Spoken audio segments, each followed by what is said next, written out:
Good morning, everybody. My name is Amber Arif, and I'm your trainer for childcare emergency response.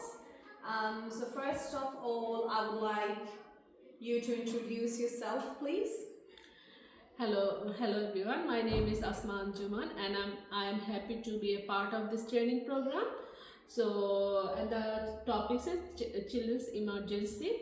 So, this is a very important and essential topics, and in our everyday works in the childcare sector. Yeah.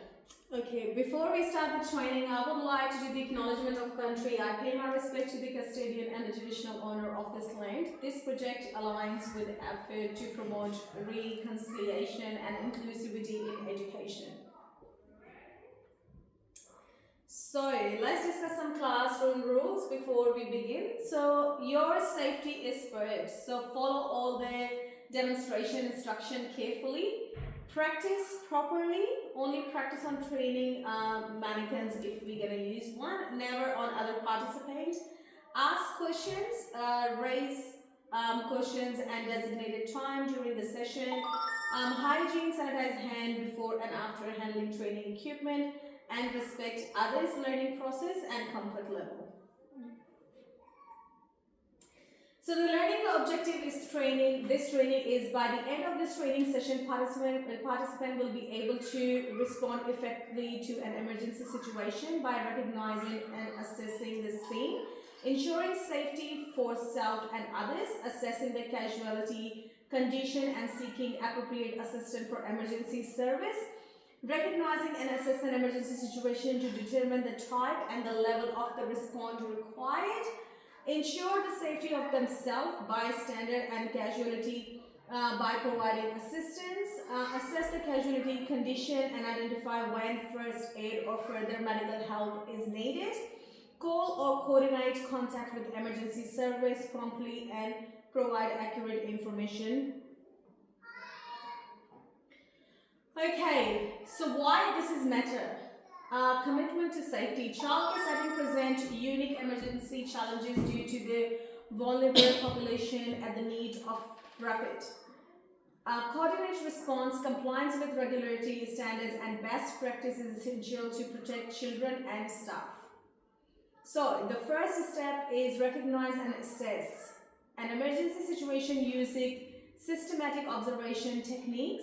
Number two, ensure the safety of yourself. So your safety is important. Like before you help like anyone else, you need to protect yourself, making sure like the steps you are taking, it's safe for yourself. Bystanders, you need to be you need to be mindful of your bystanders as well, and the casualty through hazard control and prioritization. So you need to know your priority, like when there is an emergency, so how you're going to respond to that emergency. You need to keep in mind about yourself, your bystander and the casualty.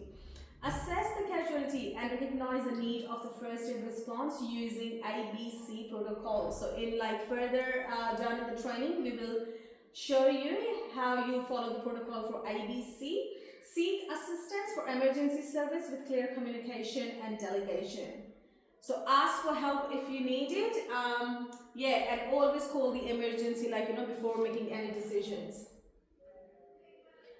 So we do have like a little poster here where we're talking about the childcare health and safety checklist. So we are talking about the security, physical environment, classroom practices, teachers and staff, health and wellness of everyone, food and allergies, and safe sleep. So emergency can occur any time during the day. It could be during the activities, it can be like during the sleep time. So that's why we call emergency, because all of the sudden action, it's called like emergency. So how we can recognize and assess an emergency? What is an emergency? Any situation posing an immediate risk to health, safety on property. For example, injury, fire, severe weather, foodborne illness. So how you can do the initial assessment? The look. By looking at the casualty, then you can see what is the symptom you can see. Scene survey. What happened? Is the scene safe? How many people are involved? Child-specific sign, sudden behavior change, unusual sounds, for example, choking, distress, crying, visible injury or unresponsiveness, especially for the children, you need to keep in mind. Food safety context, recognize sign of foodborne illness, sudden vomiting, diarrhea, fever in multiple children, identify critical food handling breach, and prolongs power outage and cross-contamination. So the second step, which you talked in the prior slide, so personal safety, your safety is first. Never become a casualty yourself. Put on appropriate personal protective equipment. The short form is PPE if necessary, gloves and mask to protect yourself with any contamination or any germs and stuff like that. Hazard control, remove the hazard or remove the casualty from the hazard. For example, turn off electricity, move away from fire or a spill. So if there is a fire emergency or electric emergency, so move away from those areas. If you're not comfortable to do it, so as we mentioned, you need to protect yourself before you put yourself in trouble. So you need to assess the situation as well, is it safe to be part of it, or you need to call the emergency service line straight away. Bystanders and child safety, secure the area and keep other children away. Designated a staff member for supervision. Evacuation and lockdown, initiate established procedure immediate if hazard is widespread, fire alarms, intruder alarm. And then food safety, contact, secure contaminated food area, isolate food, prevent consumption, clean spill, using proper sanitization. So when we talk about the fire emergency in this service, so in each service, we have a map displays in each of the room or each exit area. So you need to find out that what location you are standing and what is the closest exit you can access and get out of the building to protect yourself. Number 3, assess the casualty primary survey. So they call the check, call, care principle. So check the scene, done in step 1 and 2, and check the casualty. Call for help immediately if needed. Cover in 4 step. So care, provide appropriate first aid response. So responsive testing, how are you going to test? Older children, tap the shoulder and shout, are you okay? Because they're able to respond. How are you going to do with the infants? So you can flick the sole of the foot gently. So from the teeny tiny toes, just flip them towards you or towards the child. Observation, look, listen and feel for 10 seconds.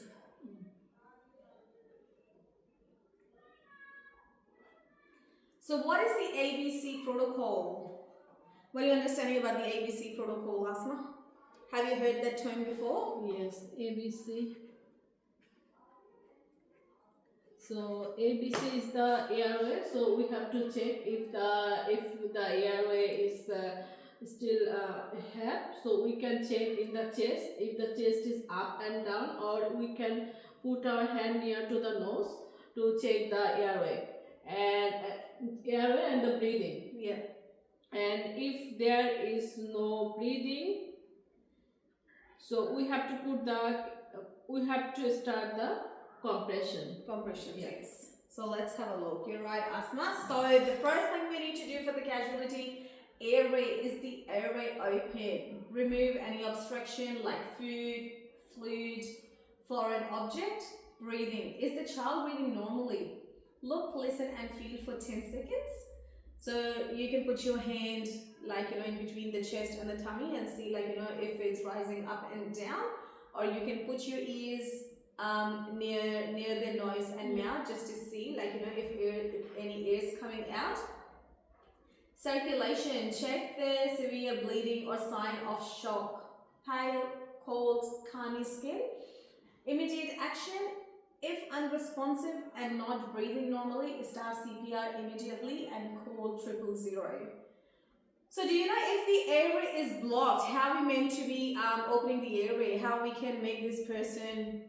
So we have to put him in the recovery position, Yeah. and put the head on the tilt.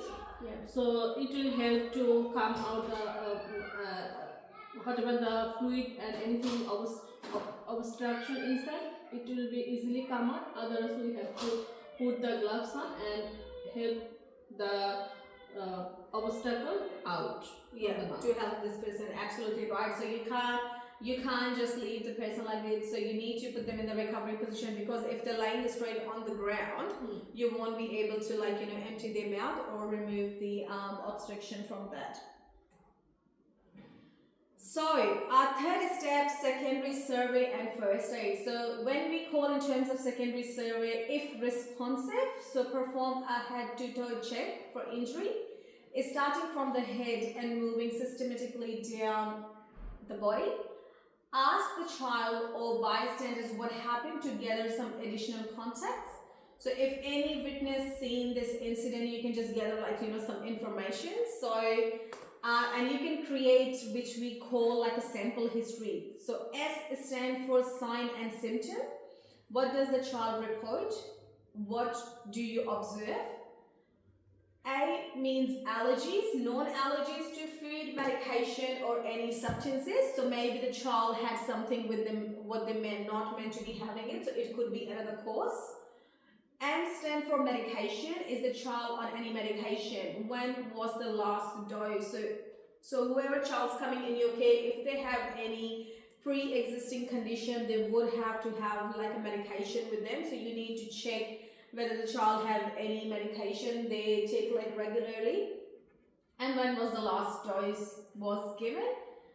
Then P stand for pertinent history, recent illness, medical condition, or any relevant event. So if you're aware of anything, so just ask your colleagues or ask the bystanders if they know the child, if they know if the child's been recently sick or they have any medical condition they're aware of. Then L stand for last meal. When did the child last eat or drink? What was consumed? So you need to know what have been eating and what have been drinking, and then you can find out the cause, what's the real cause. Then the event. So what event led to the emergency situation? So you need to know. That's why the more information you gather, then it's going to be easier to assess the emergency situation, and then you can get the right help to help the casualty.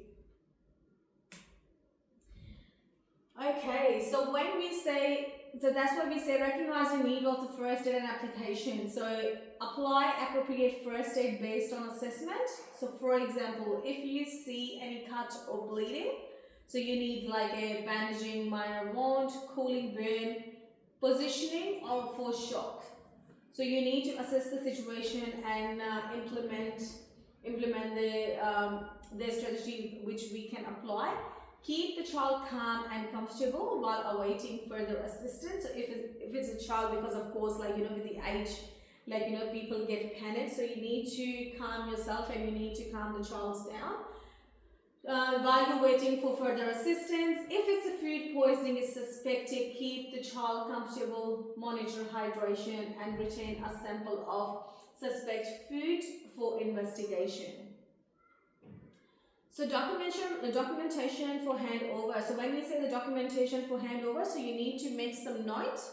So when you call the emergency and when the emergency arrives, so you can give them those details. So you need to write the time when it started to happen, and then you need to write the symptoms. What symptoms did you notice when you saw the child at first? First aid provider, so whatever the first aid procedure you guys did on the child, whether you did or you didn't do it, just give them that information so they can proceed further. Any changes in the condition, whether it's getting better or whether it's getting worse, you need to let them know by observing your casualty. For clear handover to emergency service or parents, this information is critical for continuity of care. So you need to make sure if you're helping someone, you have to have that information to do the proper handover. Asma, if you have any question, you can Yeah, stop me and ask me in between. I'll ask. Step 4, when to call an emergency helpline. So call immediately 000 if the life-threatening condition, unconsciousness, severe bleeding, serious injury suspected, fracture, severe burn, fire, chemical hazard or environmental emergency, any situation requiring professional medical help. So the emergency number is 000. It's available. They are available like 24/7 for police, fire, ambulance, and rescue services. Provide clear, calm, and information like what is your emergency and what service do you require. There's another number which you guys can dial. Is it for the chemical? No. So for example, like if you're in the rural area and you don't have any mobile network, you can dial like 112. It will connect you to the nearest so it can connect you like near the satellite area, and it will connect you to the nearest emergency services. What to say? The 4 P's framework. So you need to remember the 4 P's framework. So P is for place, so exact address and location with the childcare center. And so when you give the information to the people, so for example, you're gonna say, okay, so I'm calling from Cool Kids Ravenhall, and the Cool Kids Ravenhall address is 3 Nexus Street, Ravenhall, Victoria 3023. And there is an emergency happened in a toddler room. So the toddler room name is Honeybees, which is near the kitchen area. So you need to tell them. So when the emergency arrives, make sure there is a person like on the reception area to attend them, and without any delay, they can bring them to the room like straight away. So the second P is for problem. What is the emergency? So you need to give them the details. So a child is unconscious and not breathing. And then the third P is for people. How many people are injured or affected? Ages and condition, if no. So you need to find out whether one child is affected or there's multiple children, or how many children being through the situation, so they can organize. So when you call the emergency, so they can assess the situation and they can bring, if they need like more than 1 ambulance, then they can organize and they can bring like more people to help in that emergency situation. So progress, was first aid being given? Follow dispatcher instruction carefully. So that's why you need to write it down every single step, like while you're doing for the proper handover, so they can proceed further. So whatever you already done it to make this person, to help this person, and it didn't work, you just need to let them know. So we're going to see the next slide for the staff coordination and delegation responsibilities during emergency response. I think this framework is very useful because it's make details, place, problem, people, and what is the progress. What is the progress you see in the casualty? So when we say about responsibility of the staff, Asma, like being working in the childcare center for so long, what do you think? What are our responsibility and the duty of care? Actually, we need to be quick and calm on that situation, and if any occurrence happen, we have to remove all the children, and we have to be focus on everything, and because we have to be mindful that what happened, and we have to dot this point for the emergency services. So that means I think we need to be quick and prompt. That is our responsibility on that to get the right help on the right time. So let's have a look. So step 4 is staff coordination and delegation. Effective emergency response requires clear delegation of responsibility. Assign specific roles to staff member to coordinate. As Asma mentioned, this is everybody's like the duty of care. This is everybody's responsibility when there's an emergency situation occurs. So just delegate the people. Okay, while you're standing with the casualty or while you're looking after the casualty, you can tell one staff member to call the emergency services. And one more staff member can look after the other children. Like for example, if you have like 10 children in the room and one child like you see he's unconscious lying on the floor, so call for help. So one person can call the emergency services and the other staff member, they can look after the children while you're looking after the casualty. So assign a specific role to the staff member. Designated a caller. One staff member is responsible for making the emergency call to 000 and is staying on the line with the dispatcher. So what does it mean? So whatever the information they're giving them on the phone, they're going to be passing this information to you. You need to be calm. This is one of the important steps. So if you're not calm, you won't be able to help in that emergency situation. So please remain calm and provide clear, accurate information using the 4 P's. So where is the emergency situation happens, what is the problem, how many people are involved, and what is the progress. Follow all dispatcher instruction carefully and provide updates as the situation develops. Do not hang up until instructed to do so by the dispatcher. So please don't hang up the phone, just stay with the line with them until and unless they ask you to hang up the phone or when they arrive to the services.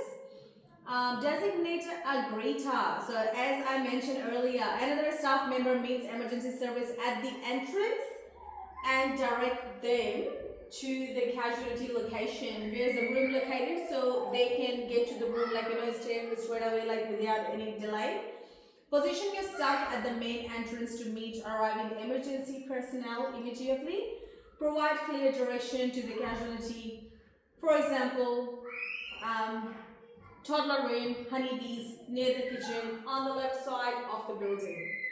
Unlock doors and remove obstacles to facilitate rapid access to the casualty. So if you see, because you're working in a childcare center, there's lots of furniture, there's lots of toys, there's lots of things that are involved which can delay the procedure. So you need to make sure the area is clear. So when the emergency services they arrive for help, so they can start immediately helping those casualty. So effective emergency response requires clear delegation of responsibility, assign specific role to the staff member to ensure coordinate, so efficient action. So number 3, which is the maintain child supervision. The other staff member continue to supervise and comfort remaining children, because the other children can get trauma with that too. And they're so little and they don't understand, it can be distressful for them. So making sure you're not only looking after the casualty, you have other 9 children in your care who need your help. So making sure the other staff member continue to supervise and comfort remaining children away from the emergency area. Please take them to another area to play. Move children to safe designated area away from the emergency scene to minimize their stress. Provide reassurance and comfort. Keep children calm and engage with appropriate activities. Just distract them by engaging them in different activities. Maintain full supervision and accountability of all children at all times during the emergency. As we mentioned earlier, please don't forget those children who's in your care. Because what happened in the emergency situation is a normal human reaction, that everyone is paying attention to the person who had that incident or accident happen. They're not paying attention to the children who are okay. So our first priority, the other children are as well. So we need to making sure they are safe in the emergency situation. So the key principle, pre-assign these roles during training and regular drills so staff knows their responsibility before an emergency occurs. This preparation ensures rapid coordinate response when every second counts. So in every service we do have a responsible person as working in a childcare center. So you can find out the details of the responsible person, and if the emergency occur on the certain period of time, you know to whom you need to contact. Okay, emergency and food safety interrogation. So proactive prevention, the best emergency response in prevention adheres strictly to food safety program using HACCP, which stands for Hazard Analysis Critical Control Point Principle. So four C's. So four C's for food safety fight BSC. So what are the four C's stand for? So clean, wash your hands and surfaces often to prevent contamination. Cook food to the right temperature to kill harmful bacteria. Another C is for chill, refrigerating promptly at below 5 to slow bacterial growth. So the last C is for the cross-contamination, separate raw and cooked food to prevent contamination. So emergency scenarios, let's suppose power outage, document the time, discard temperature sensitive food after 4 hours or above, chemical spill, so what do you need to do? You need to isolate the area, follow safety data sheet, ensure no food contact, allergic reaction, immediate EpiPen administration, call 000, follow individual child's action plan. So you need to again assess the situation of emergency, assess the emergency scenario, and then you need to do your action according to that. Okay, so review and readiness, the systematic emergency response process. So the first step is recognizing, identify the emergency through scenes, survey and observe. Number 2, secure, ensure safety for yourself, bystander and casualty through hazard control. Assess, perform primary and secondary survey using ABC and sample, which we discussed in the previous slide. Number 4, call, seek assistance for emergency service. So call 000. If you can't call 000, you can call 112 with clear communication. Practice is a key. So the regular drills are mandatory and essential. Conduct practice session for fire evacuation and assembly point procedure. Lockdown and shelter in place procedure. Medical emergency response and first aid. Food safety emergency protocol. Critical response to review, so location, first aid kits and emergency supplies, EpiPen storage and administration procedure, emergency contact list for parents and services, food safety program manual and HACCP procedure. Your role in the safety chain, every staff member is a critical link. In the chain of survival and safety, your knowledge, quick thinking is attached to safety to everyone. So you need to make sure, so the service you're working at, whether you're working in Cool Kids Ravenhall or you're working somewhere else, you need to know, you need to be getting involved in your drills with the fire evacuation drill and the lockdown drill, so you know the protocol and how you need to respond in the emergency. Then when the medical emergency occur, where the first aid kits are located, and for the food emergency, what protocol you need to follow. And it's really important to critically resources to review. So location of the first aid kit, EpiPen, you need to know, is there any children who has an EpiPen in the service, or we always have the service EpiPen. Emergency contact list for parents and service. So in each room we do have the contact list for all the staff member and the parents, just in case of emergency occur with the staff or with the children, so it's accessible to contact to their emergency contact. Food safety program, just get yourself familiarized, with the food safety manual as well. So top tactics for writing your childcare employee handbook. So these things also included in your staff handbook. So if you read your staff handbook, so you have things like establish clear objective employee handbook for childcare. So what are expectations when you're working in the industry? Outlining essential policies, childcare center employee handbook. So all the services have policy and procedure in place. So in emergency situation, how you're going to deal with the emergency situation, according to the place policy and procedure. Promote a positive workplace culture. Employee handbook for childcare centres. Ensure legal compliances cover your bases. So make sure you're all compliant and this place is safe for all the children who are in your care. And implement a review of the feedback system. So just get open to the feedback. No feedback is wrong. So take the feedback as a positive, where we can improve and where can we reflect our practice and how we can make our practice better to keep everybody safe.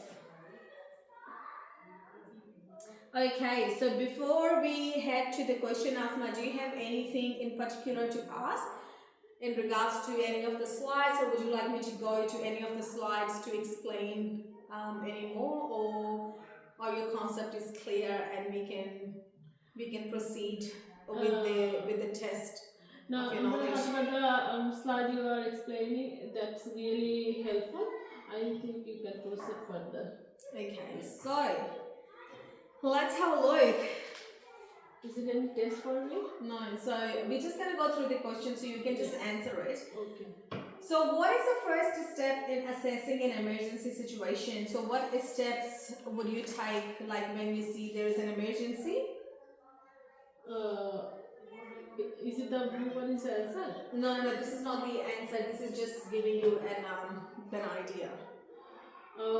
First step is the recognize the emergency situation and inform the whole team. Yes. So so you need to do the survey. So what is the emergency? How many people are involved? Yes, we have to do the survey that how many people are involved, and the survey is the sample that survey. Yes. Because so is the science safe? What happened and how many people were involved? Yes.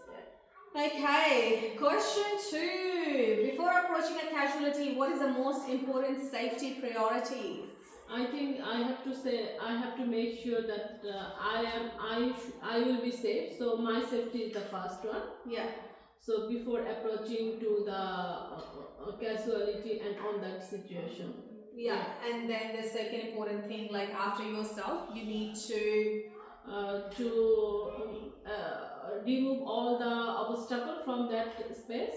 Yeah. So when the emergency service will come, it will be easy and helpful for them. To access the situation, but you need to think about the bystanders as well. Yes. So the people, for example, you're working in a childcare center, so you're only not looking after yourself and the casualty, but you're looking after the bystanders, the people who's around you. It could be the other children.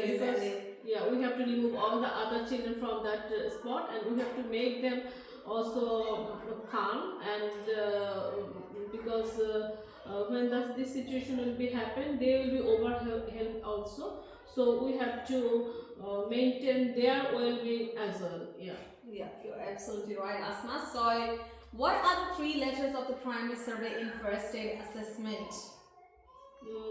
3 letters. ABC. Is it the ABC that one? Yes. Well done. So it's ABC. So you said airways, breathing, and compression. Okay. So when calling 000 for emergency service, what is the most critical piece of information to provide first? So when we are going to call the 000, I think we have to follow that 4P. That the place, the exact address, and the location, and which room, and in the building where is the point. So we have to identify that point also, and how many people are injured or what happened, how many people, and we have to inform what happened, what is the problem, if someone injured or someone faint. So we have to exactly inform what is the problem. So the emergency service also have the mind that what is happening over there, and we should also inform if any progress happen or what is the current situation. So we have to inform each and every situation to the emergency service. So last but not least, in a power outage, how long can temperature sensitive food be safely kept above 5 centigrade before it must be discarded? If power outage happen, the temperature. Is it? I'm not sure about that exact time. Most probably 6 hours.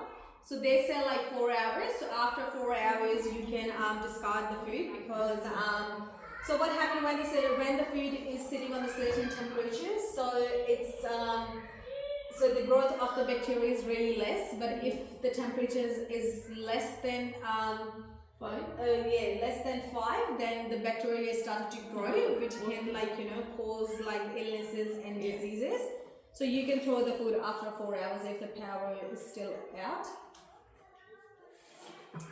So thank you for your commitment to safety. Your dedication to understanding and implementing proper emergency response procedure is essential to creating a safe, secure environment for all the children in our care.